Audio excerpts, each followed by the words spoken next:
இதே மாதிரி இந்த பணம் வர வேண்டும் அப்படின்னா கிராம்பு, ஏலக்காய், பச்சை கற்பூரம், ஒரு 16 கிராம்பு, 21 ஏலக்காய், ஒரு 10 கிராம் பச்சை கற்பூரம், இதை மூணுத்தையும் தனித்தனியா ஒரு வெள்ளை துணியில முடிஞ்சு அதை மூணுத்தையும் சேர்த்து ஒரு துணியில முடிஞ்சு வச்சுக்கோங்க.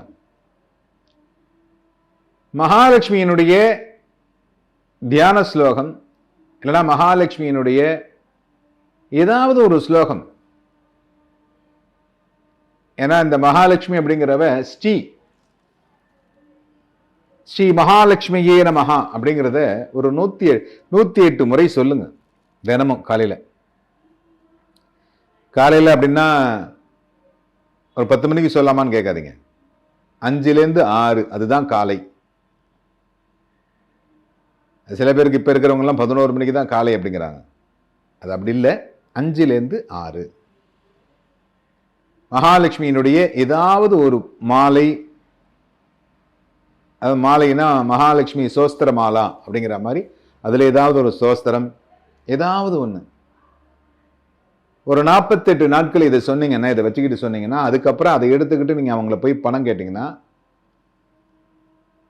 அவங்களுக்கும் பணம் வரவு வந்து உங்களுக்கு பணம் கொடுத்து விடுகிறேன் என்று சொல்லி சிறுக சிறுக அந்த பணத்தை வாங்கி விடலாம். எப்பொழுதுமே போராடி ஒரு விஷயத்தை செய்யக்கூடாதுங்க.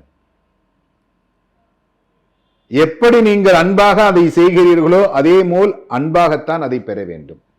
மகாலட்சுமிக்கு கிராம்புல இன்னைக்கு மாலையெல்லாம் கட்டி போடுறாங்க. மகாலட்சுமிக்கு திரிசதி சொல்லுகின்ற பொழுது இந்த கிராம்பினால் அர்ச்சனை செய்தால் இல்லை ஏலக்காவினால் அர்ச்சனை செய்தால்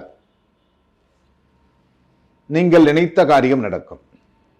கிராம்பு அப்படிங்கிறது மிக உயர்வான ஒரு பொருள். இந்த காலத்துல ஏலக்காய் வெத்தலைப்பாக்குல போட்டுக்கணும் அப்படிம்பாங்க. அதுவும் பெண்கள் கம்பல்சரி வெத்தலைப்பாக்குல ஏலக்காய் போடுவாங்க.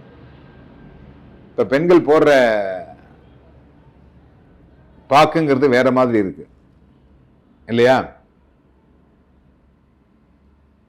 இந்த பணமரவை செய்யக்கூடிய நிறைய விஷயங்கள் இருக்கிறது.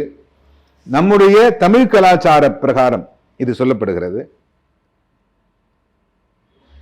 பணம் கொடுத்தவர்கள் இதுபோல் செய்தீர்களேயானால் உங்களுக்கு உடனடியாக இந்த பணம் திரும்பி வந்துவிடும். எல்லோரும் இன்புற்றிருக்க சுவாமிநாத சுவாமியை பிரார்த்தனை செய்கிறேன்.